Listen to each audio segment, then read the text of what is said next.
Vamos a grabar, ya está.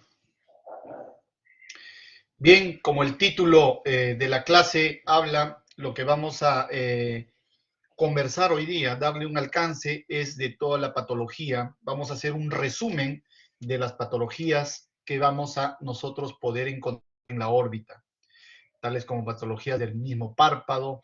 Incluso vamos a ver a grosso modo problemas de lubricación como es el ojo seco, problemas del conducto lacrimal y de toda esta parte del globo ocular.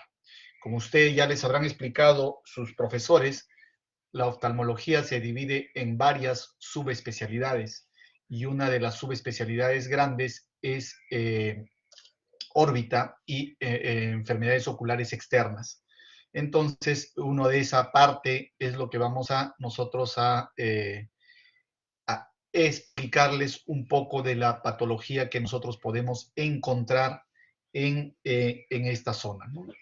Es así que en el párpado nosotros podemos encontrar patologías desde el nacimiento, como son las patologías congénitas, en la formación del globo ocular que se da en el origen embrionario a partir de la semana 22, no, perdón, del día 22 de la concepción del óvulo con el espermatozoide. Ya vamos a encontrar algunos esbozos del globo ocular, los cuales, gracias a factores de crecimiento y a factores transformantes que van a hacer que este producto vaya a ir poco a poco transformándose y encontrar lo que nosotros tenemos después como globo ocular. Entonces, en el transcurso de estos meses o de estos días de gestación, ya sea al inicio o en el intermedio, el globo ocular va a sufrir transformaciones. Tanto el globo ocular como globo ocular, también vamos a encontrar nosotros algunas alteraciones a nivel del párpado y de la órbita, ya sea desde su origen, como es una falla total en, en la maduración del párpado, como en simplemente en la apertura palpebral, o desde su... vamos a ver si ya está esto. Muy bien, vamos a ver. Ahí está. Muy bien, entonces vamos a comenzar con, la parte embrionaria. Desde el día 22 ya se va a apreciar la vesícula óptica. Unos puntos claves a tomar en cuenta: que en la 7ª semana se va a observar ya el párpado superior e inferior. En la 8ª semana de gestación se fusionan estos párpados que van a ir formándose, y en el 5º y 7º mes van a aparecer las pestañas y estructuras glandulares. Mira, 5º y 7º mes, casi ya cuando el producto está por salir, ¿ya? Aquí tenemos nosotros el desarrollo embrionario de los párpados. Mira, se va apareciendo ya los párpados, y en la 7ª semana nosotros podemos apreciar los párpados, pero luego estos se fusionan para terminar de madurar tanto la parte superior como inferior, y es así que ya al 5º mes, entre el 5º y el 7º mes, van a ya poder apreciarse la apertura palpebral, cuando ya las estructuras oculares, tanto de la córnea como el globo ocular, ya se ha formado, ¿ya? Aquí hay el origen ectodérmico, que partes del globo ocular, lo que nos interesa, yo he puesto en colores resaltados, que nos interesa en esta clase, ¿no? Bien, al 3er mes, como se puede ver, la fusión de párpados. Aquí en el 4º mes ya se aparecen o van a comenzar a desarrollarse tanto las pestañas como las glándulas que están en esa zona. Y a partir del 5º mes ya se va a abrir nuevamente el párpado. Bien, como en todo capítulo de anatomía, nosotros tenemos que tener algunos parámetros para poder explicar en el globo ocular hacia dónde nos estamos dirigiendo. Este plano horizontal podemos partirlo a nivel del globo ocular y así hablar de superior, de inferior, o este plano coronal para nosotros hablar de anterior o posterior. En el globo ocular agarramos los planos. O este plano medio sagital para nosotros hablar de una región lateral o la región medial. Medial hacia la parte, la ventaja del globo ocular es que está uno al lado del otro. Uno al lado derecho, al otro lado izquierdo, y tomamos el patrón medial, se podría decir la cavidad nasal o la pirámide nasal. Estos son los huesos de la órbita. Si nosotros tenemos acá un esquema en 3 dimensiones, lo más semejante a lo que nosotros vamos a observar en una estructura anatómica, nosotros podemos ver eso. Esto de aquí, nosotros lo vamos a ponernos acá un puntero, eso. Nosotros podemos abrir esto en un plano como un trébol de 4 hojas. Abrimos tanto la parte superior, el piso, en este caso lo vamos a llamar techo de la órbita, piso de la órbita, la pared lateral, la que va con el hueso cigomático, todo el arco cigomático. La pared lateral principalmente está formado por el hueso cigomático y parte del frontal. Este vendría a ser la zona más resistente de la órbita, de la pared orbitaria, la parte más dura y más resistente y la que va a soportar frente a una contusión. Este arco cigomático, que principalmente está por el hueso cigomático y parte del hueso frontal. ¿Ya? Esta es la pared lateral, la pared medial, el techo y el piso de la órbita, cada uno con sus estructuras óseas, como podemos diferenciar en esta parte. ¿Cuál es la zona o la pared más débil? Es el piso. El piso de la órbita es la zona más frágil. ¿Ya? Bien, aquí tenemos el volumen de la órbita de 30 centímetros cúbicos. Este es el ingreso, la apertura del ingreso, 35 milímetros, y el resto de características que nosotros vamos a encontrar. Y los agujeros que vemos al fondo, que tenemos ya por anatomía, sabemos, uno es el canal óptico, otro son donde va a ingresar las estructuras ópticas, el nervio óptico va a atravesar por el canal óptico, y el resto de los agujeros por donde van a ingresar y salir algunos vasos sanguíneos importantes, como lo vamos a ver en este dibujo, en este diagrama. Aquí tenemos el nervio óptico que va a salir junto con su arteria oftálmica, ¿ya? Y en el resto de los forámenes que vamos a encontrar en todo este de aquí, vamos a encontrar el nervio lacrimal, el nervio frontal, son los pares craneales el 4, el tercero, el sexto, que van a ir saliendo junto con la vena oftálmica superior que va a ingresar por ahí. Va a ingresar hacia, se podría decir, hacia la parte de la base del cráneo, ¿no? ¿Bien? Y aquí tenemos todas las estructuras vasculares. Si nosotros tenemos este globo ocular, en esta parte nosotros podemos hacer cortes sagitales para ir viendo las estructuras que están delante y detrás. Es así que nosotros hacemos miren, aquí está el globo ocular, el nervio óptico, los músculos externos, este vendría a ser la glándula lacrimal, y al hacer los cortes nosotros vamos a ver todas las estructuras, generalmente por un tejido adiposo muy denso, casi todo es lleno de tejido adiposo. Vamos a ver el nervio óptico con la arteria oftálmica que va a ingresar en paralelo, el músculo recto medial, el que está hacia la pared medial o la pared de la pirámide nasal, el recto lateral, en este caso tenemos el recto superior, el recto inferior, podemos visualizar que esto podría ser el elevador del párpado, el músculo elevador del párpado, y algunas otras estructuras que también vamos a diferenciar, porque acá cerca al músculo recto superior también vamos a ver el oblicuo superior que sale por aquí detrás. Entonces, todos estos músculos que he mencionado, que son los 4 rectos, el músculo y el oblicuo superior y el elevador del párpado van a nacer prácticamente del anillo de zinc, como vemos acá. El único músculo que nace fuera de esto viene a ser el oblicuo inferior, ¿ya? Muy bien. Entonces, las patologías que nosotros podemos encontrar en la órbita pueden ser de origen inflamatorio. Si es origen inflamatorio, puede ser agudo, subagudo, crónico, inflamatorio, infeccioso o no infeccioso. ¿Ya? Si es un problema inflamatorio crónico, de hecho que es un problema no infeccioso. Subagudo también puede estar entre infeccioso y no infeccioso. En cambio, los agudos generalmente son de etiología infecciosa. Pueden darnos un efecto de masa, pueden producirnos cambios estructurales importantes, puede haber alteraciones vasculares si son de origen venoso o arterial, si hay alguna compresión a nivel sensorial o motor, puede tener algún defecto en esta parte, ¿no?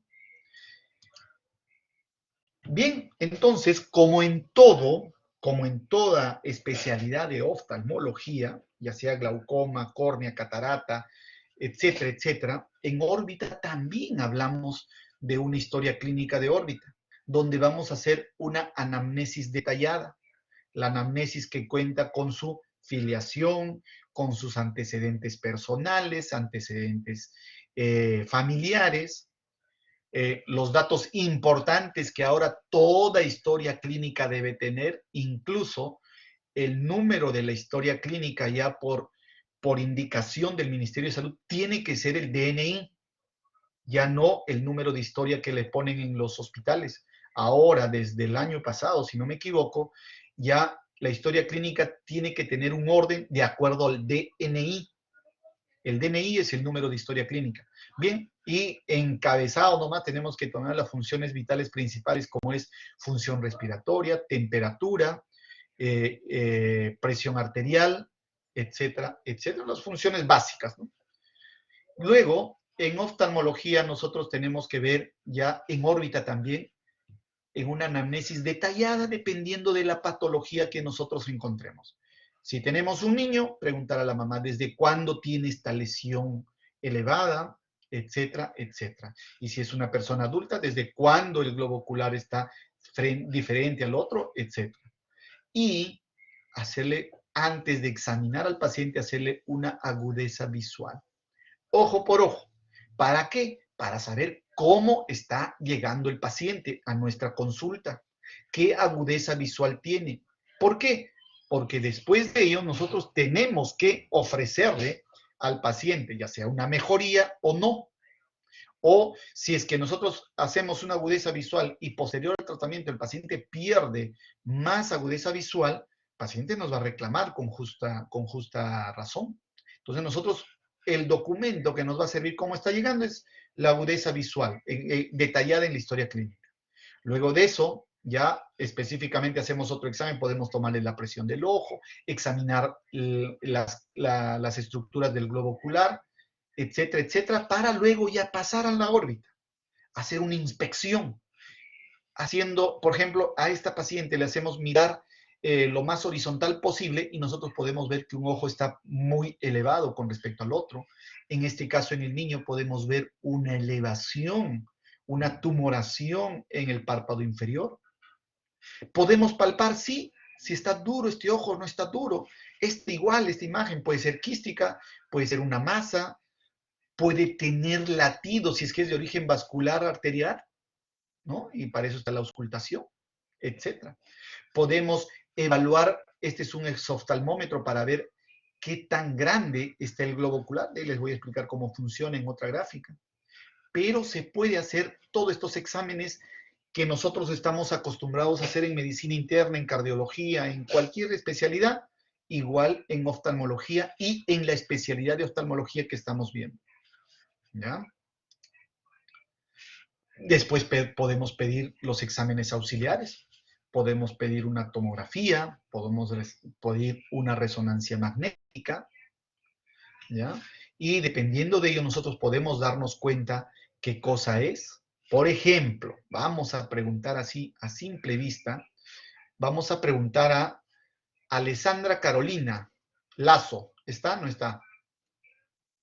Buenas tardes, Ahí está. doctor. Sí, ¿Cómo está, señorita Alessandra? Dime, ¿esta es una imagen de una tomografía o de una resonancia? Esta de acá, la A, de arriba, la A superior.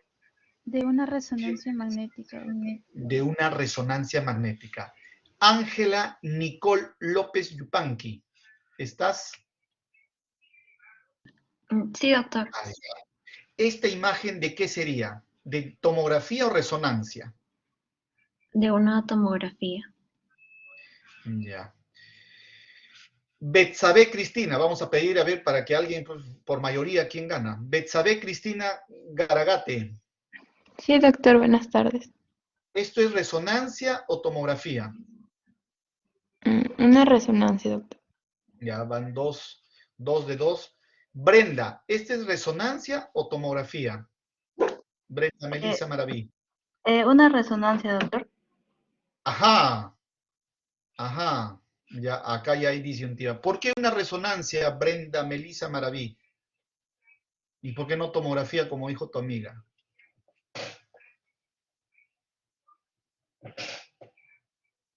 ¿Estás, Brenda? Ahí estás. No, doctor, pensé que me estaba señalando el de arriba. Eso sí, creo que No, es es una tomografía. Ah, sí, una tomografía. tomografía. Una tomografía. Claudia Amelia Morales. Sí, doctor, buenas tardes. ¿Este es tomografía o resonancia? Tomografía, doctor. ¿Por qué? Pues los otros dos dijeron resonancia y tú dijiste tomografía. ¿Qué te hace pensar que sea tomografía? Por cómo se ve el hueso, doctor. Ya está. Blanco. Ya lo dijo todo. La tomografía es un examen que se hace con rayos X. ¿Y qué cosa es el rayo X? Es algo que va a rebotar sobre una superficie ósea. O sea, el hueso se va a ver blanco, definitivamente. Esto es una tomografía. Esto es una tomografía y esta es una resonancia. Resonancia magnética, su nombre dice, es un resonador electrónico de electrodos, donde se va a visualizar tanto el hueso en menos calidad, pero sí las superficies blandas. Por eso que acá se puede ver hasta las capas del globo ocular, se puede visualizar los músculos. Acá no, acá es grosero, pero lo que sí te pinta bonito es los huesos. ¿Ya? Ahí vamos con el siguiente. César, ¿esto qué imagen es? Ya sé que es una imagen de este niño, pero ¿qué es? ¿Tomografía, resonancia o qué es? Parece una reconstrucción, doctor, pero Ahí está. no. Es una reconstrucción digital. Es una reconstrucción que puede ser de tomografía como puede ser de un resonador magnético. Esa es la ventaja de estos exámenes, que cada vez la tecnología, incluso ya no se requiere, con los últimos equipos ya no se requiere ponerle sustancia de contraste. ¿Por qué? Porque se hace una reconstrucción digital. Simplemente yo puedo agarrar la densidad de uno de ellos y digitalizarlo y ¡pum! Todos los que tienen esa densidad va a salir, se puede decir que lo vamos a graficar. En este caso está graficando solamente la parte ósea externa y algunas estructuras que son de menor densidad, pero es una reconstrucción digital de cualquier estructura podemos reconstruir. ¿Ya? Esa es la ventaja. O sea, en un examen auxiliar podemos pedir todo lo que queramos, una tomografía, una resonancia, porque nosotros estamos buscando algún problema, como en este niñito, algún problema óseo o algo que se pueda manifestar. ¿Podemos pedir un ultrasonido? Por supuesto. El ultrasonido, tomografía y resonancia magnética casi es un poquito difícil pedir para nosotros, salvo que, como en este niñito, por estudio yo puedo pedir esto, pero no me va a cambiar el diagnóstico, yo sé que acá no hay globo ocular. Pero si lo hacemos una reconstrucción, fácilmente los papás pueden aceptar el diagnóstico y el pronóstico de este niño que no tiene globo ocular. En cambio, sí podemos hacer un examen ecográfico. Con el examen ecográfico podemos visualizar todo el globo ocular, podemos visualizar músculos y algo de la parte adiposa. ¿Podemos pedirle angiografía? Sí. Por eso acá es los angiotac, los angioresonador magnético, que ya no requiere colocarle sustancia de contraste. Actualmente ya no. Simplemente yo, este de acá es una arteria. Digito ahí y me hace una reconstrucción arterial de todo lo que es la arteria, ¿no? De acuerdo a la densidad que ve. Entonces casi ya no se usa la sustancia de contraste, pero se puede pedir, por supuesto.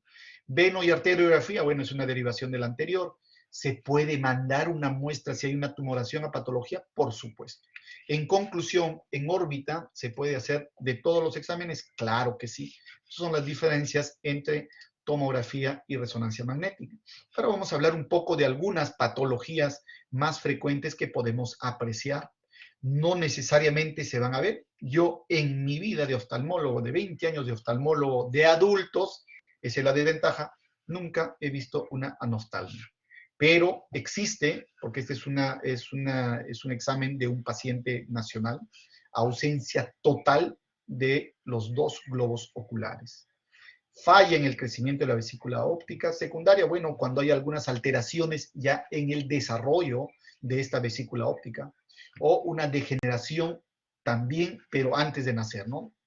O sea, se originó la vesícula óptica, tuvo su tubo neural, pero no se fue formando el globo ocular. En conclusión, abres los párpados, no hay nada. Esa es una anoftalmia, ausencia total de tejidos del globo ocular. No estamos hablando del párpado, ¿no? Podemos ver microoftalmia, sí he visto microoftalmia, ¿ya? Es la más común. Cuando hablamos de microoftalmia o microoftalmia, cuando, esto es dos desviaciones en estándar, esta es longitud axial. Longitud axial es la longitud desde la córnea hasta la mácula, ¿ya? De córnea a mácula, esa es la longitud axial. Dos desviaciones estándar, se hace una curva de Gauss, que existen las curvas de Gauss.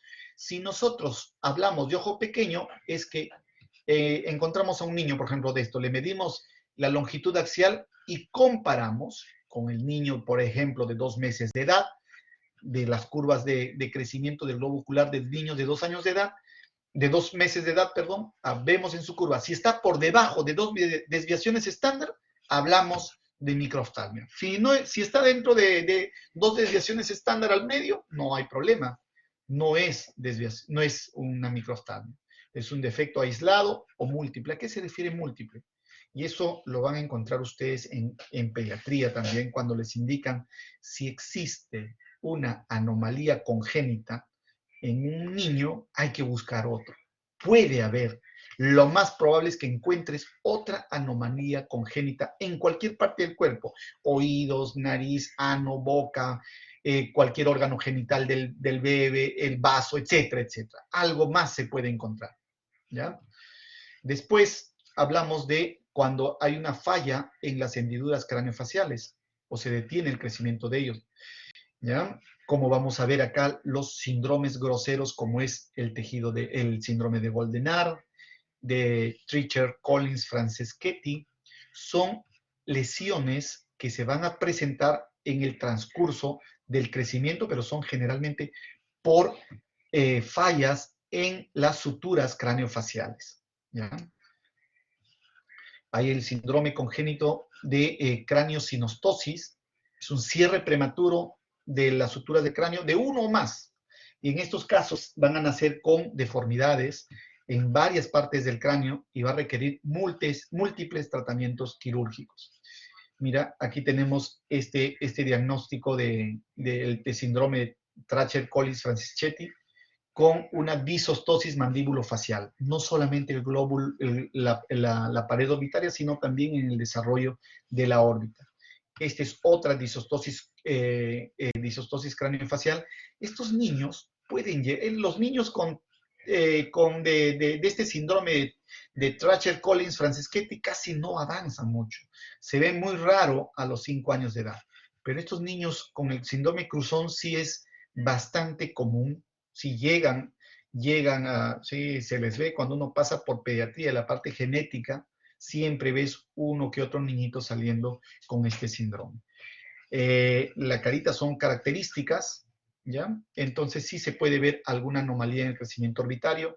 Algunos van a tener algún problema ocular, algunos ninguno. También podemos encontrar tumores congénitos como son los amartomas, que son crecimientos anómalos.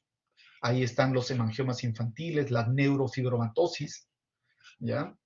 También vamos a encontrar coristomas, que son tumores muy benignos, que como son los quistes dermoides, los dermolipomas, vamos a encontrar en la conjuntiva, pero en personas adultas, nunca han crecido y se han mantenido, se podría decir, desapercibidos, o pensaban que era una estructura normal que lo tenían y no había mayor cosa, como este de acá, mira. Estos son los famosos dermolipomas, ¿ya? Son coristomas, son muy parecidos, y cuando tiene la mirada bien hiperflexionada, en este caso hacia la cavidad nasal, podemos visualizar algo de este dermolipoma. O estos quistes. Esta es una tomografía de este niño donde podemos ver un quiste de origen totalmente líquido. Entonces puede ser sometido a una quistectomía por estética, más que nada.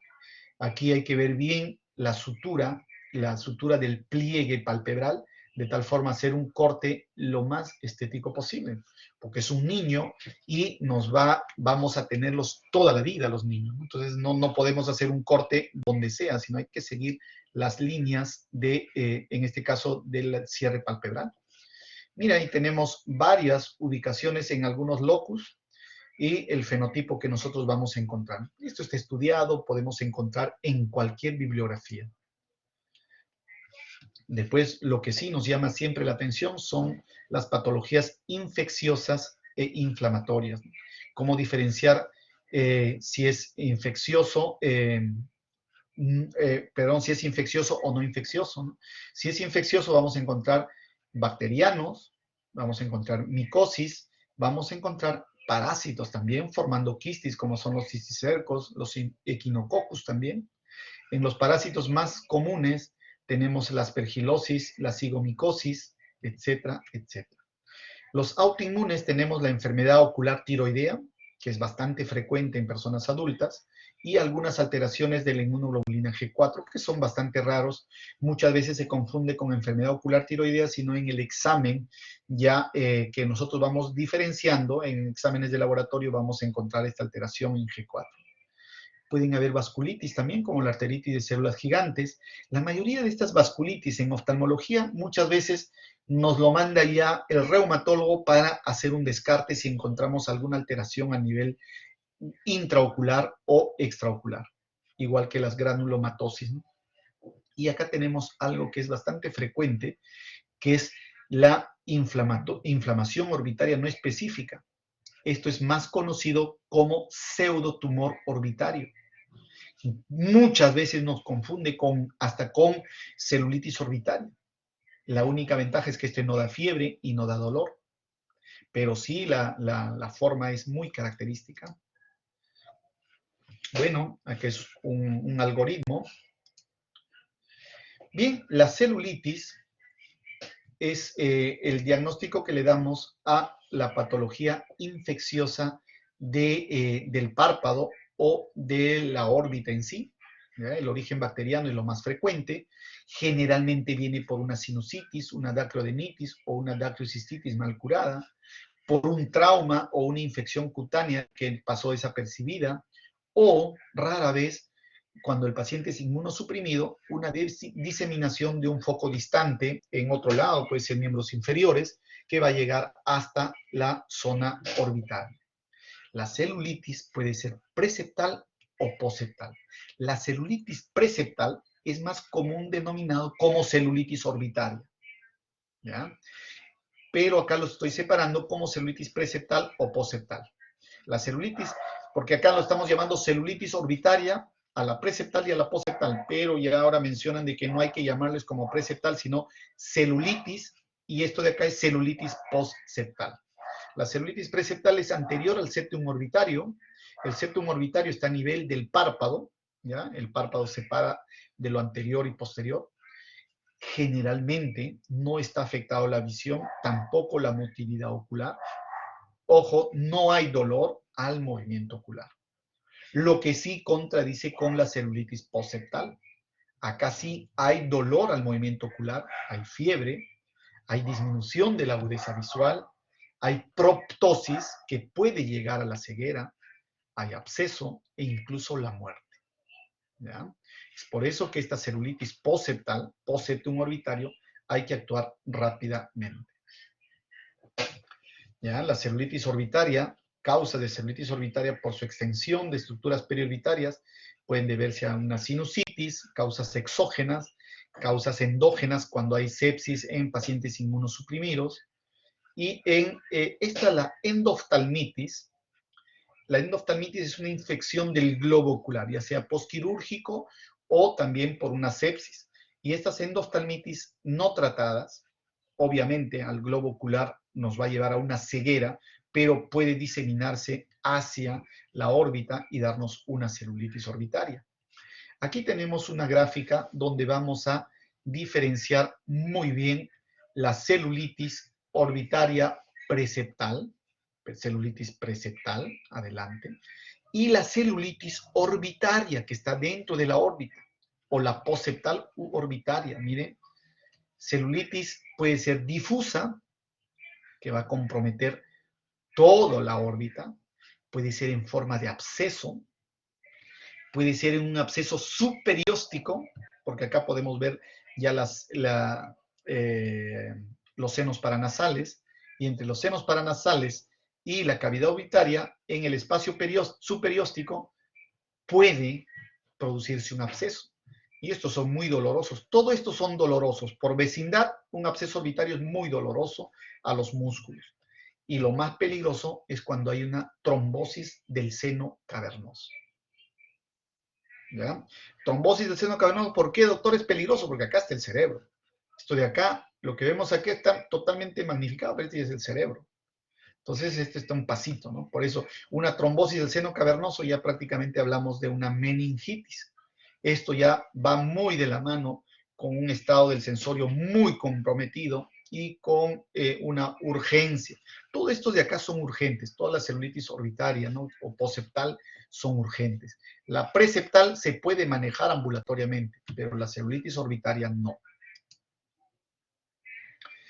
Miren, este globo ocular, esto es una celulitis preceptal, ¿ya?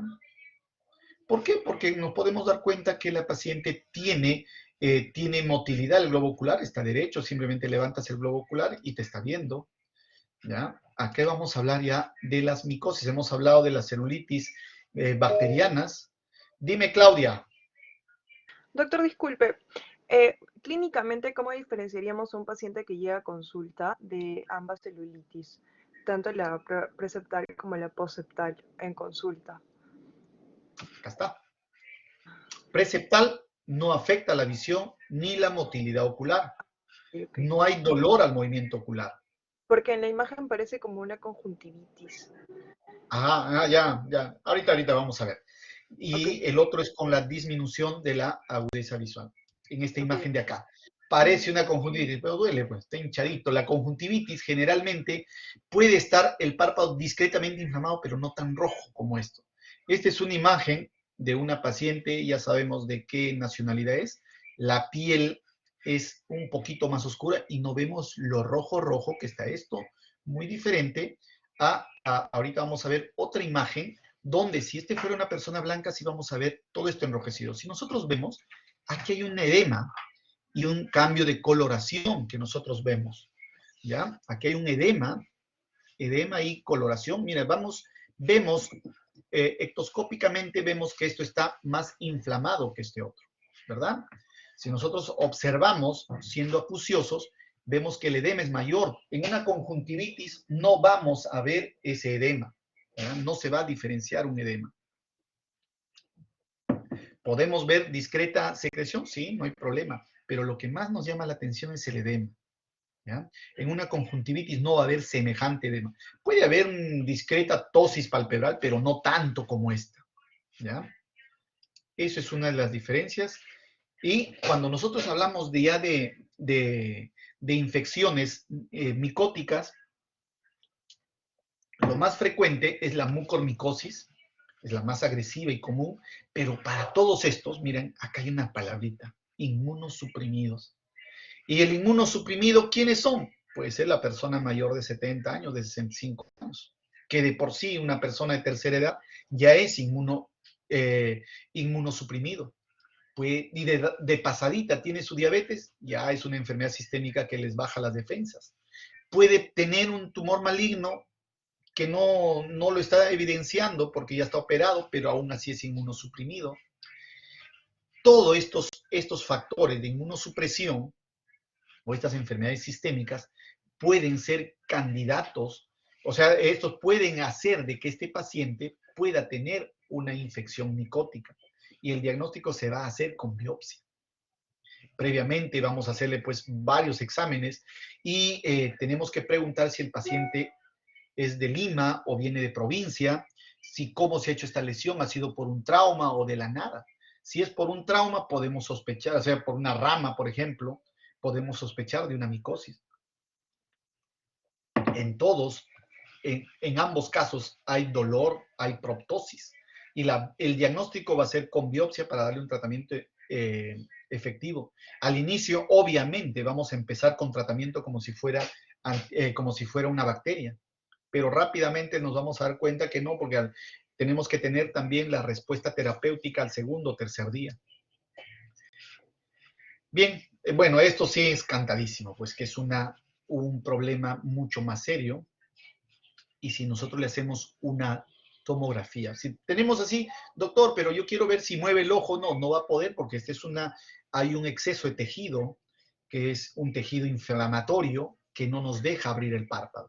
Le hacemos una tomografía y vemos lo que está empujando al globo ocular hacia adelante. Está expulsando prácticamente de su lugar de origen. Entonces, definitivamente, esto es un problema muy serio. Esta es una micosis. No solamente es una celulitis orbitaria, sino es una micosis. Estas dos imágenes son de micosis. ¿Por qué? Para llegar en este estadio ya le han dado ya tratamiento, probablemente en su lugar de origen pensando que era una celulitis infecciosa y al no dar resultado, lo envían al hospital. Este está al revés, por eso que es este globo ocular, no vayan a pensar que esto es de esto. Ya viene con una proptosis total, ¿ya?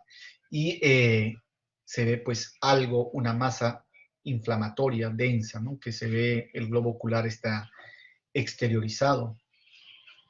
¿Ya? Y se localizan, generalmente estos problemas de micosis se localizan en la órbita y si el paciente es inmunocompetente, no penetra a estructuras internas, porque podemos ver que el paciente está consciente. Claro que tiene toda una lesión en ambos lados, pero está casi consciente.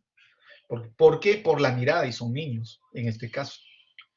Bien, este es otro caso de una infección orbitaria, una celulitis orbitaria, que viene con estas características, se le da el tratamiento antibiótico y vemos que no responde.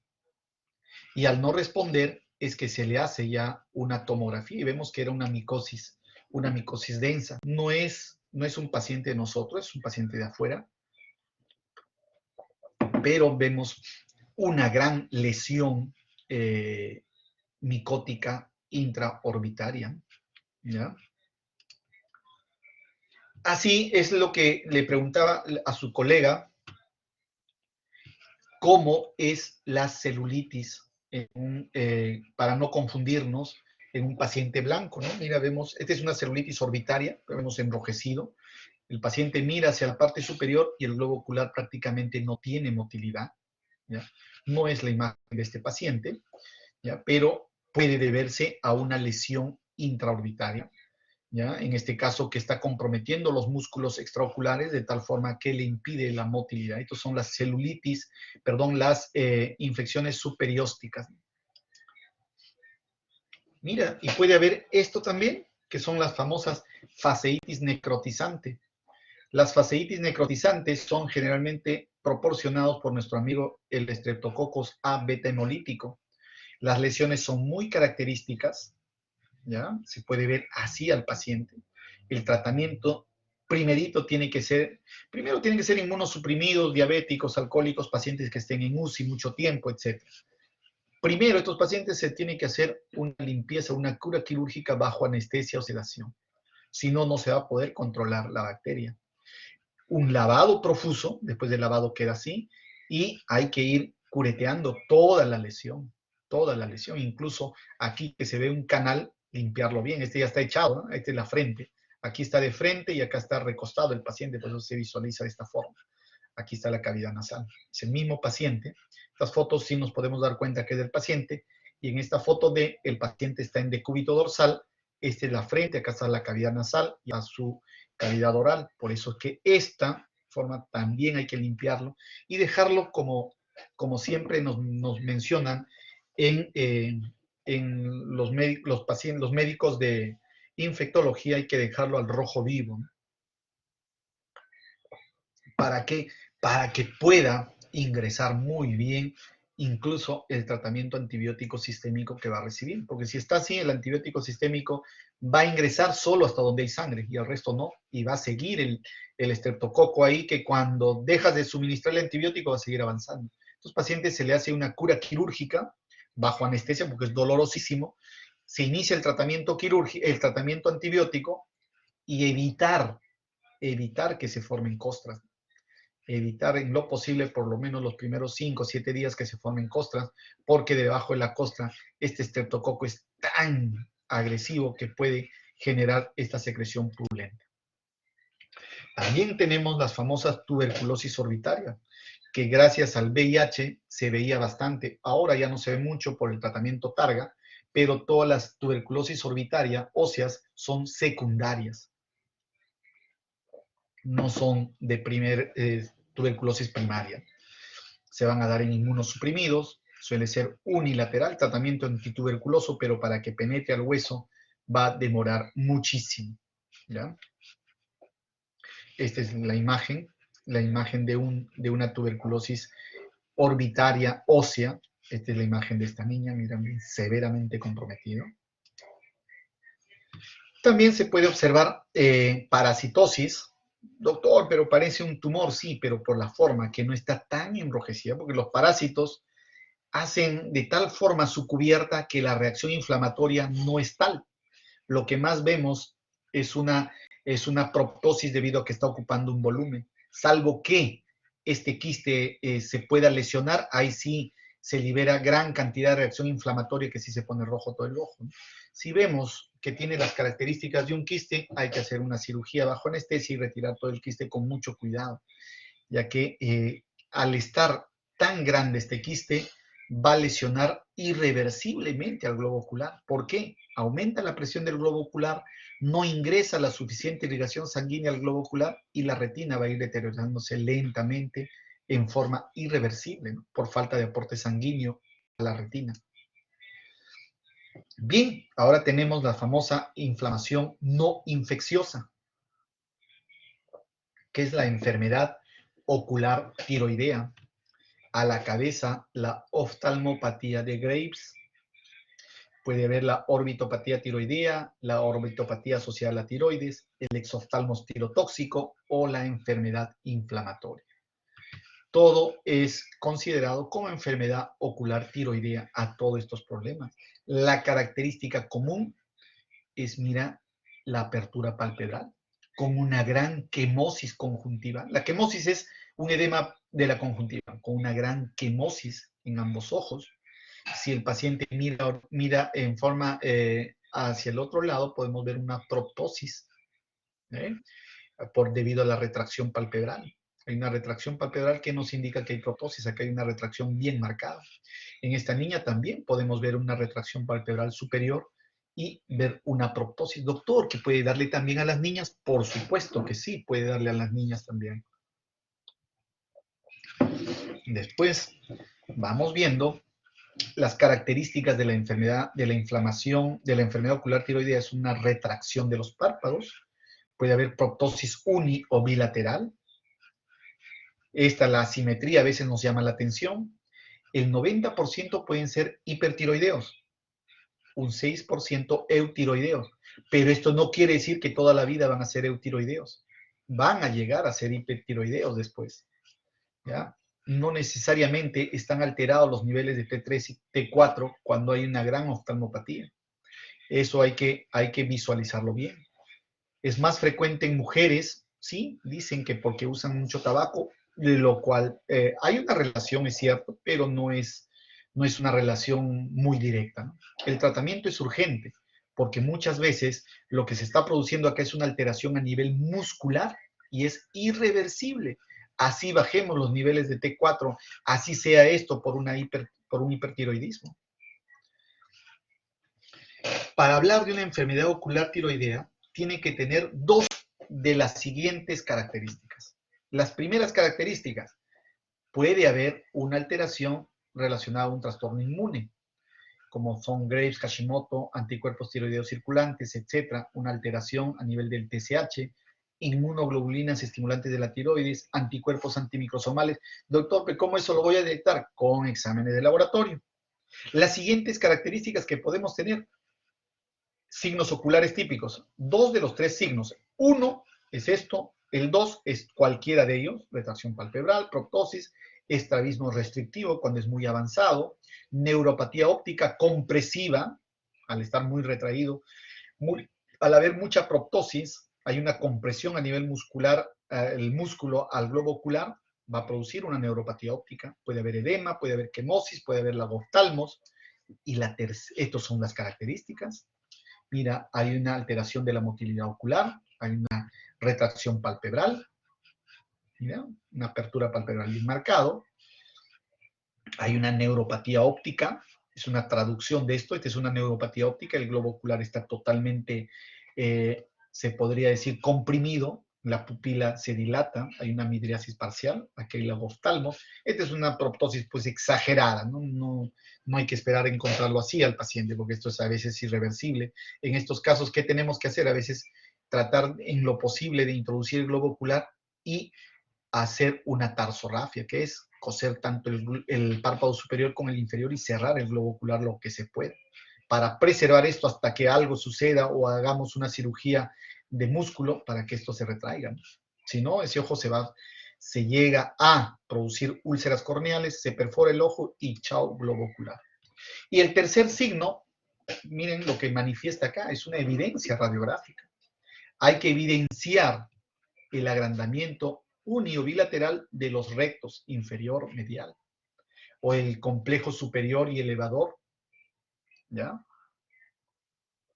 Hay que tener una evidencia radiográfica del crecimiento muscular para hablar de enfermedad ocular tiroidea, ¿ya? Miren, acá vemos un agrandamiento y aquí también. Claro que existen patrones para comparar el tamaño, ¿no? Uno mide esto y ves los parámetros que existen, ¿ya? Entonces, la enfermedad ocular tiroidea es una alteración a nivel de las células musculares de fibroblastos y miocitos. Hay múltiples alteraciones en CD4, CD154, todo una cascada de inflamación y alteración de estos miocitos, que incluso va a empezar con un incremento de la síntesis de hialuronato, de glucosaminoglicanos. Estos van a alterar, van a producir una hipertrofia intramuscular grasa y esto hace pues irreversible, porque no hay forma de retroceder acá. No hay forma de retroceder hacia el lado inverso. Es por eso que el tratamiento, y muchas veces tenemos que darles incluso, a veces se logra el tratamiento, los antiinflamatorios no dan resultado, a veces se tiene que dar radioterapia dirigida o quimioterapia o quirúrgica. Los fibroblastos son las principales células efectoras responsables del tejido, del agrandamiento de los tejidos blandos solitarios, ¿no?, en la enfermedad ocular tiroidea. Estos son los causantes de todo esto, ¿ya? Bueno, esta es una cascada de cómo se va a ir alterando a nivel de los fibroblastos. Acá hay una parte estadística. El 90% de la enfermedad ocular tiroidea son hipertiroidismo. El 6% podemos encontrar los eutiroideos, el 3% una tiroiditis de Hashimoto y el 1% un hipotiroidismo primario. El 20% de los pacientes diagnosticados encontramos a veces hipotiroidismo más las características. El diagnóstico ya cantado, es un 20% nada más, ¿ya? El 60% de los pacientes con enfermedad ocular tiroidea van a ser de inicio con una enfermedad tiroidea ya sea de hipertiroidismo o algo, al año, no inmediatamente. El 20% es de cajón, pero un 60% progresivamente en el año recién vamos a encontrarle el inicio de algún problema tiroideo, ¿ya? Incluso acá, mira, tienen enfermedad ocular tiroidea sin manifestación tiroidea, tienen la enfermedad ocular tiroidea sin manifestación a nivel tiroideo, y lo van a manifestar al año un 25% y a los 5 años el 50%. Los hipertiroideos autoinmunes, solo el 30% de ellos van a tener manifestación ocular. O sea que las características para catalogarlo como enfermedad ocular tiroidea son esas tres. Hay que buscar laboratorio, por eso es que son tres las características. Encontramos una parte ósea, perfecto, y es 1. Más las características clínicas, 2, perfecto, enfermedad ocular tiroidea, sin necesariamente encontrarle alguna alteración a nivel de la tiroides. ¿Ya? Entonces, por eso es que son 2 de las 3 características que hemos mencionado. Para no encontrar, porque tenemos varias cositas, porque solamente el 20% vamos a encontrar las 3 cosas juntas. Bien, una de las características para hablar de que hay un exoftalmos es este exoftalmómetro de Hartley que tenemos. Mira, este exoftalmómetro es un juego de prismas donde tiene unas muescas que van a ir al hueso, al hueso de la órbita. ¿Ya? Ahí lo vamos a posicionar en el arco cigomático. Ahí se fija este azulito. Vamos a fijar ahí. Y nosotros vamos a ver, este es el evaluador, vamos a ver el reflejo del globo ocular que está cayendo acá. Y acá está como una reglita de medida. Miren, nosotros vemos esto. Acá está el globo ocular, hasta dónde viene la córnea. Y aquí están los parámetros para tomar en cuenta. ¿Ya? Bien, entonces ese es el exoftalmos que hay en un 60%. Es importantísimo ver esto. Si hay restricción a los movimientos, si hay disfunción del nervio óptico, ya son los casos raros, porque ya cuando hay una alteración del nervio óptico, va acompañado de una ceguera. Pues. Todos los signos, qué bonito encontrar, pero es en un 5% nada más, ¿no? Ya porque la disfunción del nervio óptico es una cosa ya muy terminal. Bien, acá están los exámenes de laboratorio que nosotros podemos pedir. T3, T4 libre, y la peroxidasa tiroidea, los anticuerpos de hormona estimulante de la tiroides. A veces no encontramos un laboratorio idóneo. La ventaja en Lima es que sí podemos encontrar laboratorios que pueden hacernos todos estos exámenes. Bien, estos son los grados que nosotros vamos a encontrar de 0 a 6, de acuerdo a la agudeza visual, etcétera, de acuerdo a lo que nosotros vamos a encontrar. Y esto, si es que solamente va a ser clínicamente, ¿no? Cuando hay dolor, enrojecimiento, si hay quemosis o no hay quemosis, si hay una alteración de la función visual, etcétera. Son los grados de la enfermedad ocular tiroidea que nosotros podemos encontrar. Y de acuerdo a eso, nosotros podemos hablar del tratamiento, ¿no? Si es que es una enfermedad leve, solamente se observa, ¿ya? Hay que darle lubricantes porque no hay mucha proptosis, etcétera. Si ya el tratamiento es más moderado, hay que darle ciclosporina tópica. Esta ciclosporina tópica no es para que retraiga la estructura del globo ocular, sino es un tratamiento para el ojo seco también, ¿ya? Y hay que darle lentes prismáticos si es que hay una alteración de la visión doble en el paciente, hay que darle unos prismas para que puedan, o darles un parche selectivo si es que hay mucha proptosis. Terapia de corticoides se da porque no hay otro antiinflamatorio potente, pero muchas veces no tenemos buenos resultados. Si es severa, vamos a ver. Allá. Si es severa la enfermedad, si es severa, ya se puede dar golpes de pulsos de corticoides, y el caso seguido es una descompresión orbitaria. La radioterapia periocular también en la actualidad se va dando mucho esto para ver si algo mejora. ¿Ya? Todos estos tratamientos para la enfermedad severa, y cuando hay en la enfermedad que es refractaria, también hay que hacerle seguimiento. Son raros los casos, pero hay que hacerle seguimiento y ver las opciones de tratamiento. Miren, esta es una enfermedad ocular tiroidea que viene así. Vemos la hipertrofia de los músculos, muy hipertrofiados. Se hace una descompresión orbitaria, rompiendo la pared nasal, ¿ya? Y miren cómo el músculo ocupa ese espacio y automáticamente el globo ocular ya tiene otra característica. Claro que se le tiene que explicar que al hacer esta descompresión va a tener problemas nasales, pero muchas veces la estética es mejor y esto se puede tolerar bastante. Se les enseña a respirar incluso por la boca para que no tengan ningún problema, porque a veces esta descompresión, miren cómo ocluye gran parte de la pared nasal, ¿no? del espacio nasal, ¿ya? Bien, también vamos a encontrar algunas enfermedades como son las inmunoglobulinas G4. La ventaja que son multiorgánicas. La ventaja para nosotros, porque lo vamos a encontrar por descarte. Por descarte tenemos un paciente con una enfermedad ocular tiroidea, vemos ganglios, ya llama la atención, esta es otra cosa, mariposa. Y pedimos a un médico internista que nos ayude a buscar algún otro factor, o ellos encontrando en alguna evaluación, encontrando lesiones a nivel del hígado, nos lo envían para nosotros encontrarle algún problema relacionado a esto. La ventaja que esto responde bien a corticoides.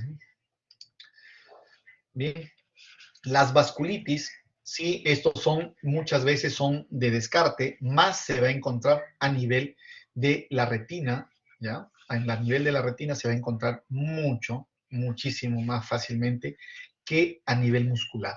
Primero porque vamos a ver que en los músculos extraoculares, a veces nosotros vamos a encontrar, cuando pasan a órbita, esto es generalmente por descarte.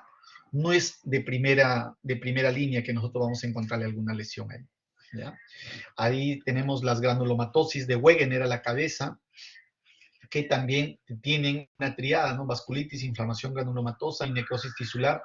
Estas enfermedades multisistémicas es muy interesante porque ya vienen con diagnóstico. Incluso ya han iniciado tratamiento y nos lo envían para ver si nosotros vamos a encontrar alguna lesión a nivel del globo ocular, ¿ya? Porque si ustedes ven, casi todos son lesiones a nivel de tracto respiratorio, glomerulonefritis, etc.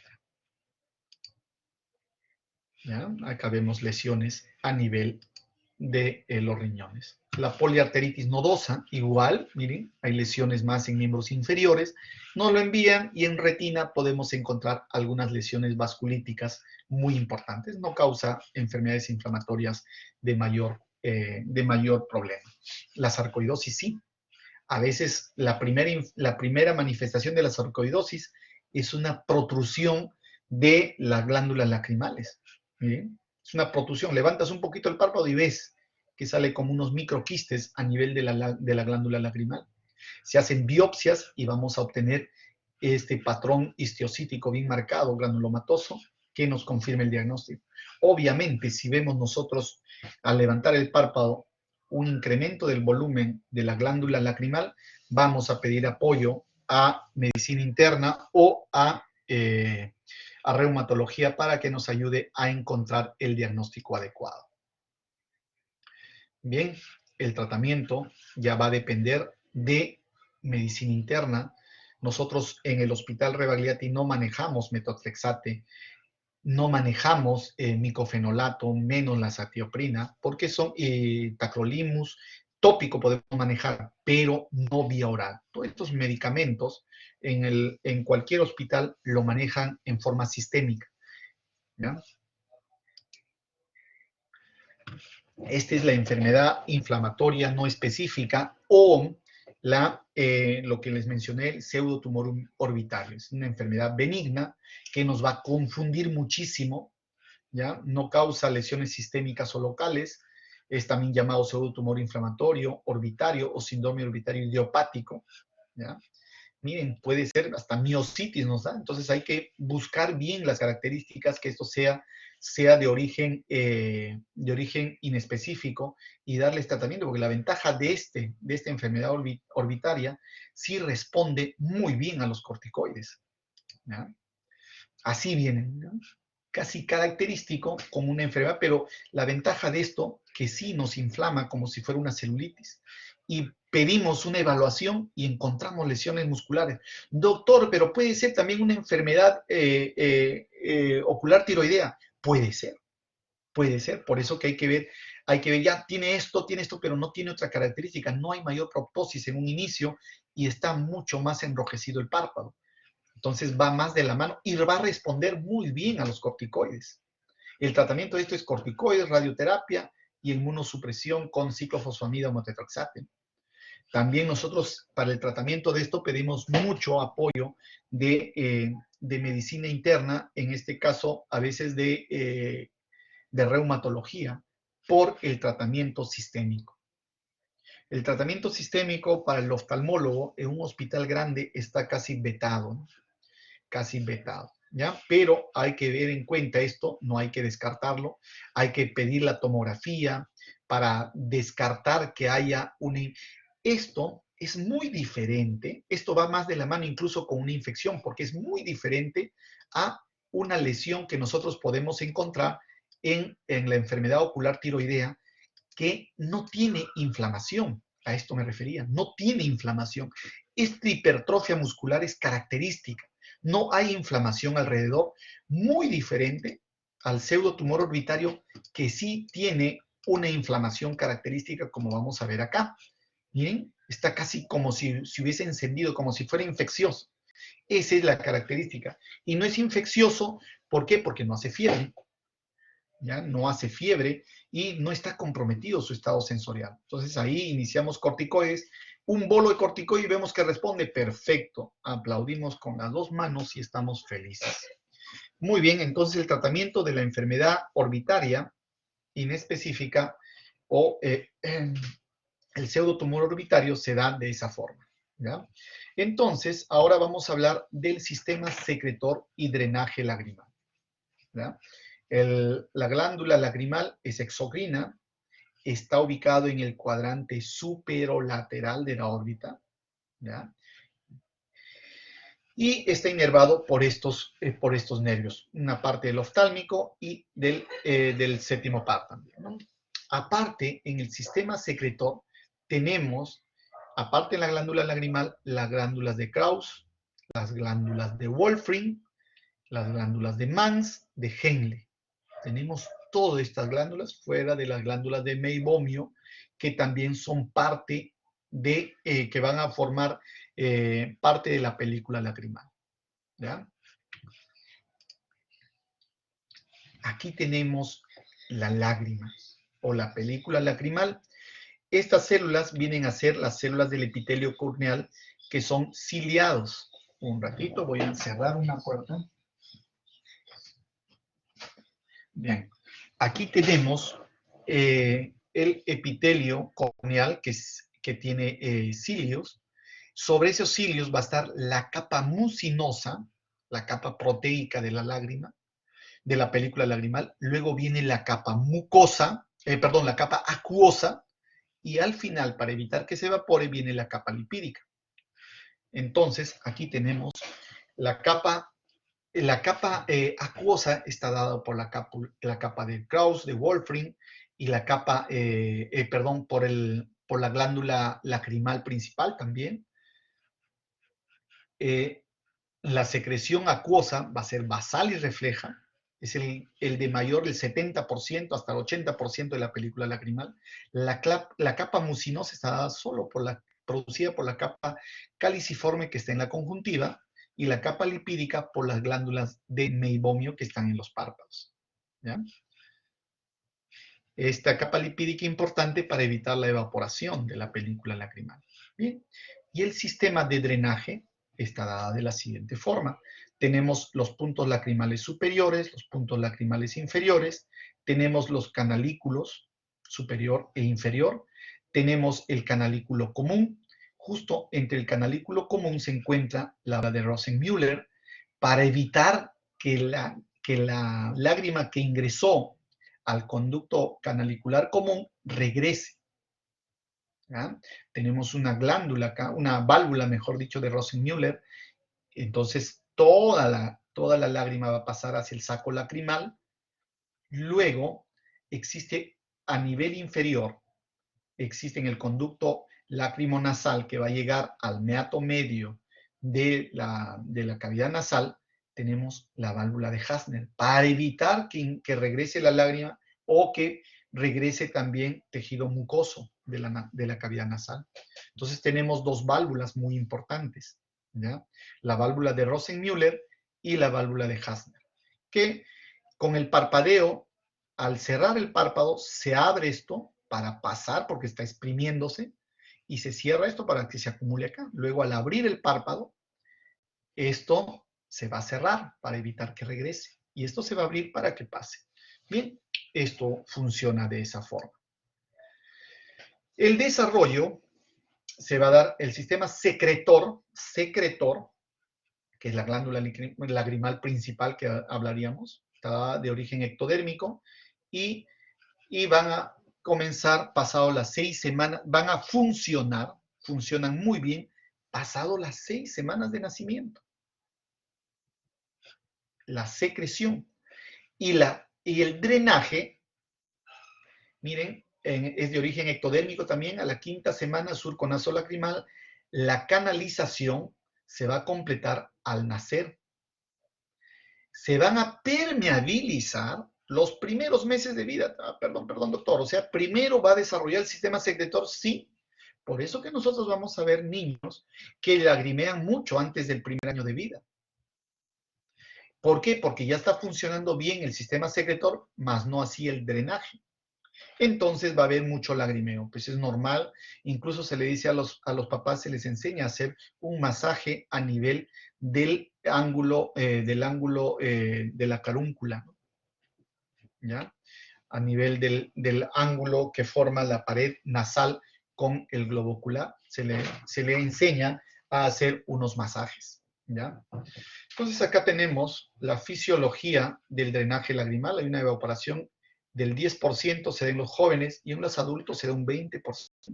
Es por eso que, debido a esta evaporación, ¿y por qué se da esto? Porque la parte lipídica se va perdiendo en los adultos. Entonces ahí aparece el famoso síndrome de ojo seco, que la principal causa es la evaporación, ¿ya? La fisiología para el movimiento se da gracias a la evaporación, gracias al músculo orbicular y al parpadeo, ¿no? Aquí está lo que les mencioné. Bueno, van a existir anomalías congénitas del conducto lacrimonasal. Pueden haber hipoplasias cuando no hay un desarrollo, prolapso de la glándula lacrimal en las craniosinostosis cuando no hay una buena formación, conductos aberrantes a través del párpado, errores en la génesis del sistema más proximal hacia el globo ocular. Pueden haber duplicaciones del punto lacrimal, todo lo que nosotros podamos esperar.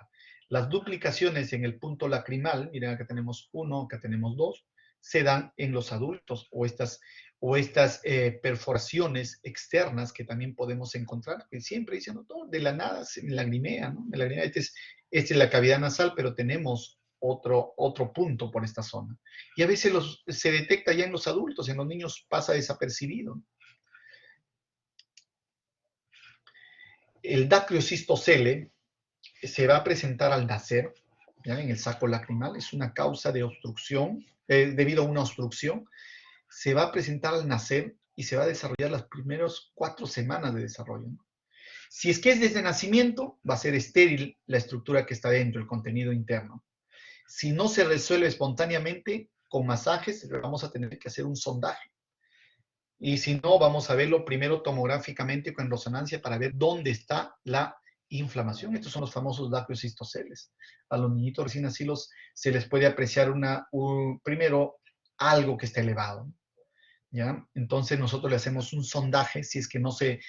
a los papás, como todavía no ha desarrollado adecuadamente el conducto secretor, les indicamos que haga un masaje discreto, no tan fuerte, porque si yo hago un masaje muy fuerte, puedo hacer que el contenido quiera drenar, pero al ofrecer una resistencia, se inflama la resistencia, se inflama a nivel de la resistencia y se cierra más. Es contraproducente el drenaje, por eso primero hay que hacer que lo vea un especialista. Y si no, y hacerle su sondaje para ver dónde está la obstrucción. En el sondaje se ingresa con una cánula y se insufla líquido para abrir esta separación, y de esa forma liberamos. Actualmente, y esta es una nasofibroscopía bajo anestesia, porque ustedes son tratamientos más dramáticos. Ingresamos para ver si hay una obstrucción o no en la zona del meato interno, meato medio, ¿ya? Así se aprecia. Primero, como son estructuras muy pequeñas, a veces con la resonancia, con la tomografía no se aprecia muy bien la parte ósea tampoco, porque los niños casi todo es cartílago nada más. Bien, la dacrioadenitis, una cosa es la dacriocistitis, como esto de acá, dacriocistocele, perdón, dacriocistocele, y otra cosa es la dacrioadenitis. Este ya es una infección, es una inflamación de las glándulas lagrimales. Se va a encontrar el párpado edematoso, puede ser una inflamación orbitaria, es dolorosa, puede haber diplopia, puede haber hasta proptosis. Puede deberse al virus de la papera también, o al virus del Epstein-Barr virus, puede ser bacteriana, etcétera, etcétera. Esto ya lo vamos a ver en el transcurso de la edad, no necesariamente en los niños. Estas son paperas, ¿no? Así se ven las paperas. Es una cosa muy aguda. En cambio, esto ya son casos crónicos, donde se ve una caída, una alteración del conducto de la glándula lacrimal. Entonces, esto de la dacrioadenitis crónica, cuando son por pseudotumores, lo vamos a ver de esta forma. Estos son los casos agudos o bacterianos, se ven como estos de la parte superior, que pueden, si es viral, va a ceder fácilmente, ¿no? Y dacriocistitis ya es inflamación infecciosa del conducto lacrimonasal, más no así de la lágrima, del conducto de la glándula lacrimal, sino del conducto lacrimonasal. Miren, puede ser agudo, crónico, que ha ido reagudizándose progresivamente, que puede haber hasta una celulitis orbitaria, ¿ya? Cuando es agudo, viene con mucho dolor, no hace todavía problemas orbitarios y hay que tratarlo, ¿no? Hay que tratarlo. Si es un niño, puede ser infeccioso y se resuelve espontáneamente, pero si es un adulto hay que ver cuál es la causa y por qué se presentó. En personas seniles se da, a veces comprimimos la glándula lacrimal y sale secreción purulenta, pero son crónicos, repetitivos y hay que ver dónde está la obstrucción de ese conducto lacrimal. Se hace un sondaje para ver dónde está. Si hay unos obstrucciones parciales, podemos insuflando hacer que esto caiga y nos permeabiliza el conducto lacrimal. Después tenemos el famoso síndrome de ojo seco. El síndrome de ojo seco es una enfermedad multifactorial, compleja y crónica. Ya se está dejando de hablar de síndrome de ojo seco porque es una patología de una alteración de la película lagrimal. Porque no es que el ojo está seco, sino tenemos que ver o es un exceso de evaporación, porque el paciente no parpadea adecuadamente, hay una parálisis facial, hay una parálisis en el párpado, o es una alteración de una de las películas lagrimales, una de la porción de la película lagrimal, puede ser una alteración lipídica, etc. Se va a presentar en un 30% de la población, la mayoría mayores de 60 años. Va a conllevarnos a lesiones conjuntivales, corneales y problemas de la visión, por supuesto. ¿Se va a presentar en pacientes con enfermedades del colágeno? Sí, en muchas pacientes con enfermedades del colágeno. Edad avanzada es un factor de riesgo, alteraciones hormonales. El ser humano a partir de los 40 años, tanto hombres como mujeres, más las mujeres, tienen una alteración hormonal. ¿El uso de lentes de contacto puede llevarnos a un ojo seco? Sí. ¿El uso de algunos fármacos? También. ¿Cirugías oculares previas? Por supuesto. ¿Factores ambientales? También, si es que hay un exceso de uso de aire acondicionado. Algunas enfermedades autoinmunes, sí. ¿Alguna alteración de la alimentación? También. Los famosos veganos que tienden a consumir algunos productos no adecuados, también veganos, no vegetarianos, también nos puede llevar a algunas alteraciones de este tipo. Como dice acá, el ojo seco es una enfermedad multifactorial de la superficie ocular. Esto es lo que son, ¿no? Se va a perder la homeostasis de la película lagrimal, ¿ya? Al perderse la homeostasis, va a alterarse la película lagrimal y va a producir todas estas alteraciones. Puede haber una deficiencia acuosa por un exceso de evaporación, inflamatoria o neurotrófico. Las características pueden ser sequedad, ojo rojo, sensación de cuerpo extraño, picazón, irritación, lagrimeo, fotofobia, alteración de la visión. Ahora, incluso por el uso de las computadoras, Algunos jóvenes manifiestan, doctor, estoy todo el día trabajando en la computadora y en la tarde me arden los ojos, me pican los ojos. ¿Por qué? Porque a veces se concentran tanto en el trabajo que se olvidan de parpadear. Es una famosa astenopía o un dolor. Astenopía es dolor del globo ocular por un factor evaporativo. A veces se ponen el ventilador o el aire acondicionado cerca y se van a sacar el globo ocular. Entonces hay que usar lágrimas artificiales y va a mejorar los síntomas. ¿Ya? Estas son las características que nosotros podemos encontrar. ¿Cómo encontrar? ¿Qué tratamientos? Este es para encontrar el diagnóstico, ¿no? Podemos ver los test de Schimmer o coloración para ver si hay ruptura, el BUT, que es breakup time o ruptura de la película lacrimal. El tratamiento se da con humectantes. Si es una deficiencia lipídica, higiene palpebral adecuada. Si es un problema inflamatorio, hay que darle antiinflamatorios. Hay que cambiar los hábitos. Si usa lente de contacto, hay que retirarles el aire de contacto, la lente de contacto. Si el aire acondicionado es muy fuerte, hay que cambiar o poner humidificadores, porque la humedad en el medio ambiente es necesario, ni tanto ni poco, pero tiene que haber humedad en el medio ambiente. ¿Ya? Estos son test de diagnósticos. Bien, estos son los múltiples productos que encontramos. Lo ideal sería hacerle una prueba de la lágrima y ver cuál es la deficiencia, para ver qué tratamiento le vamos a dar adecuadamente. Existen múltiples productos lagrimales, de sustitutos lagrimales, de venta libre. No se requiere una receta médica para utilizar esto.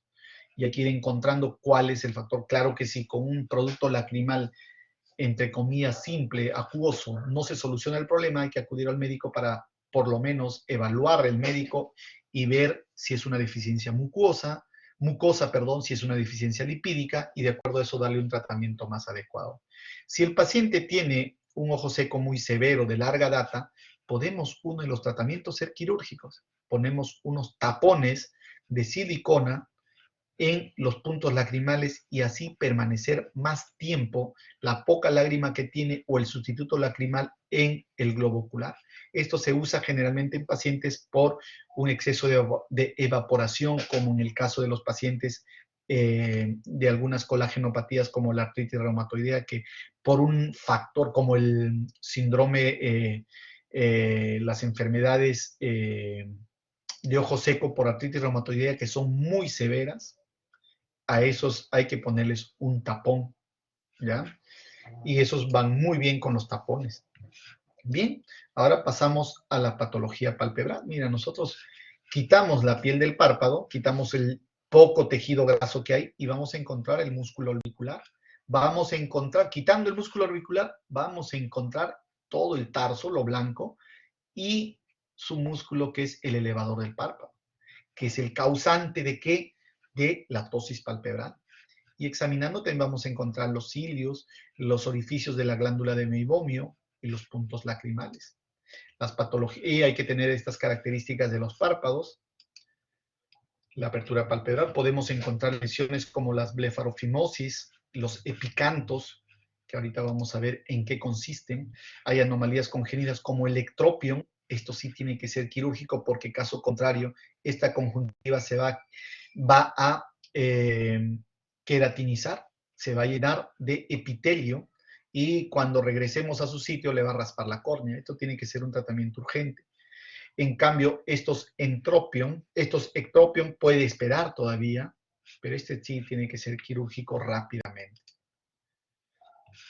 Acá tenemos el epiblefarón, el anquiloblefarón, el euriblefarón, que son más comunes, como son los epicanto total.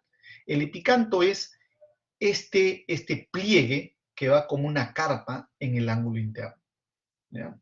Entonces, este pliegue hay que ver si es congénito o no para darle tiempo a que se desarrolle normalmente.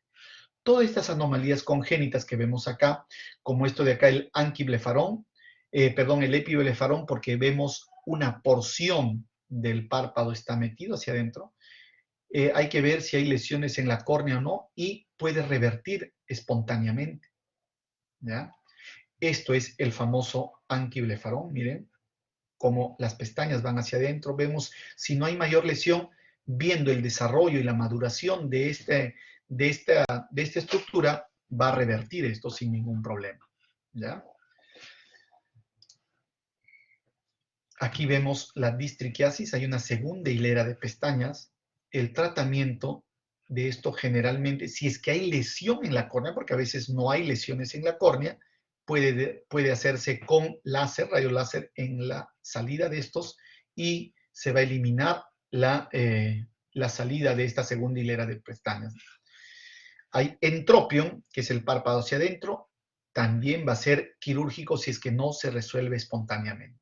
¿Por qué? Porque caso contrario, estas pestañas van a producir lesiones en la córnea, van a producir infecciones a repetición y nos puede dañar irreversiblemente este globito ocular.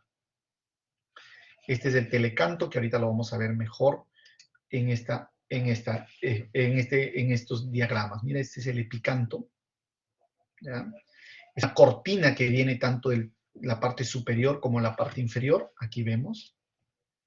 Se da más en los asiáticos, y esto es por una inmadurez del desarrollo de la pared medial del hueso, de la nariz. Entonces, a medida que desarrollan, se va a ir desarrollando. El epicanto tarsal es en la parte superior, hay un pliegue mayor. El epicanto inverso es en la parte inferior, ese mismo pliegue, pero en la parte inferior. El epicanto palpebral, lo que hemos visto, es de arriba hacia abajo. El epicanto supraciliar se extiende desde la ceja hasta el origen del saco lacrimal, ¿no? Hasta esta parte de acá. Esos son los nombrecitos del epicanto que se va a dar. Aquí se ve con el diagrama, ya la foto. Este es el epicanto tarsal. ¿Ya?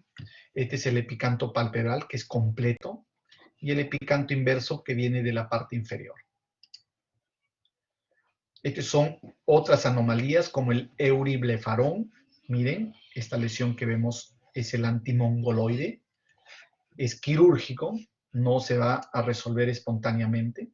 En cambio, este epiblefarón, como les mencioné, solamente es por un desarrollo incipiente. A medida que la pirámide nasal se va formando mejor o va creciendo, se va a ir reabsorbiendo progresivamente. Por eso mencionamos acá que solamente con la observación se va a corregir eso. El anquiloblefarón, que es un tejido interno que vamos a tener, como en este caso, vamos a tener que ser quirúrgicos, va a tener que romperse esto, porque esta es una fusión del párpado, ¿no? Superior con inferior. El coloboma es una ausencia de fusión, tanto palpebral, como en este caso, como a nivel del iris o a nivel interno del globo ocular. Es caso raro, no se observa fácilmente, pero puede presentarse. Las tosis congénitas, existen tosis congénitas que es una deficiencia en el desarrollo muscular. Hay que observar hasta los 5 o 6 años de edad, porque muchas veces espontáneamente se resuelve. ¿Ya? Si no se resuelve a los 6, 7 años de edad, sí hay que pensar en una cirugía, o hasta los 6 años, unos mencionan, se puede esperar hasta los 5 o 6 años, pero pasados los 6 años no, porque si es completo, no va a desarrollar la visión este globo ocular. Entonces, mínimamente hay que esperar 5 o 6 años de edad. Otros dicen a los 4 o 3 años hay que operarlo, ya depende de cada uno, pero yo esperaría hasta los 5 o 6 años de edad. Estos niños, no a esta edad, pues vamos a esperar con paciencia, se va a resolver esto. Y luego tenemos a las enfermedades infecciosas, el chalazo, que es una inflamación de la glándula de Meibomiu, es un orzuelo interno, este es el orzuelo, es la parte externa, a veces lo llamamos interno al chalacio, es dado por estafilococos, es como un acné, en otras palabras. El tratamiento es médico, a veces es quirúrgico, el chalacio, el orzuelo sí va a ser necesariamente un tratamiento médico nada más. El chalacio sí. La diferencia entre orzuelo y chalacio es que el orzuelo va a ser doloroso, a diferencia de este otro. Esto puede ser interno o externo, ¿ya? Cuando es interno, lo más frecuente es que vaya a convertirse después en un chalacio. Este es el chalacio y el orzuelo. El chalacio no es tan rojito como esto, es más interno. El orzuelo es más externo, más superficial. También tenemos las famosas meibomitis, una inflamación de las glándulas de meibomio. Vemos generalmente, vamos a ver en el párpado del paciente como unas caspitas, ¿ya? Y estas caspitas pueden ser descamación gracias a que hay una inflamación superficial de la glándula de meibomio que hace que la grasita o el tejido adiposo que va formando sea caldo de cultivo para múltiples microbios de la piel, ¿ya?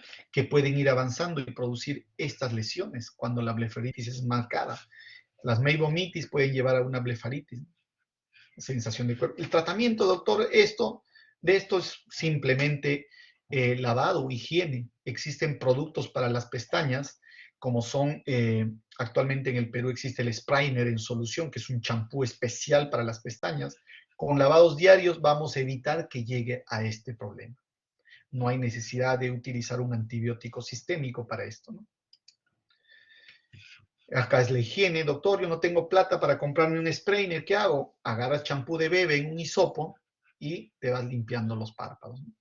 Y después con una gasa limpiar lo que va quedando. Lo que vamos a encontrar en el párpado puede ser blefaritis, puede ser dacrocistitis, un orzuelo o un chalacio. Existen algunas alteraciones congénitas benignas que no requieren tratamiento, como el párpado flácido. Esto es un hallazgo más que un diagnóstico. El paciente dice, doctor, yo tengo esta peculiaridad.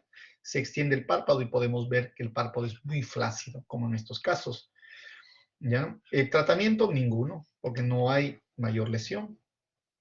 Luego tenemos algunas lesiones en el párpado. Este es un resumen de todas las infecciones, trastornos inflamatorios, como trastornos de las pestañas, los quistes, etcétera, etcétera. Y también tenemos las neoplasias. Las neoplasias pueden ser tumores palpebrales o tumores orbitarios. Doctor, ¿cómo diferenciamos? Por las características que nosotros vamos a apreciar. Pueden haber tumores benignos, tumores malignos, y hay que hacer una biopsia siempre. Los antelasmas siempre son benignos. El tratamiento, algunos dicen, doctor, hay que ser quirúrgico, pero miren el tamaño de la lesión. Es quirúrgico, es muy grande para ser operados fácilmente. La esqueratosis seborreica muchas veces pueden llevar a malignidad, pueden conllevar a malignidad, al igual que la verruga vulgar. Estos pueden tratarse quirúrgicamente, sí, pero si no, al dejarlos ahí pueden por vecindad lesionar algunas estructuras. Las queratosis actínicas hay que tenerles mucho cuidado porque pueden llevarnos a malignidad también. Aquí tenemos los papilomas de células escamosas que son virales, ¿ya?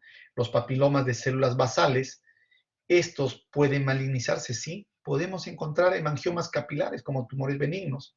Hay que diferenciarlos bien. Estos son en niños. Miren cómo hace una protrusión del párpado. Pueden ser quirúrgicos esos. Pueden haber neurofibromas plexiformes, pueden haber estos nevus intradérmicos que pueden volverse malignos también, o que, como este queratoacantoma, que sí es maligno y hay que hacer una exéresis. Estas lesiones los diagnosticamos nosotros, pero quien le da el tratamiento son los médicos de cabeza y cuello. Muy bien, chicos, ¿tienen alguna pregunta?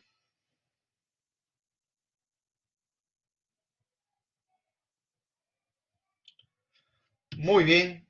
Si no tienen ninguna pregunta, quedamos con ustedes.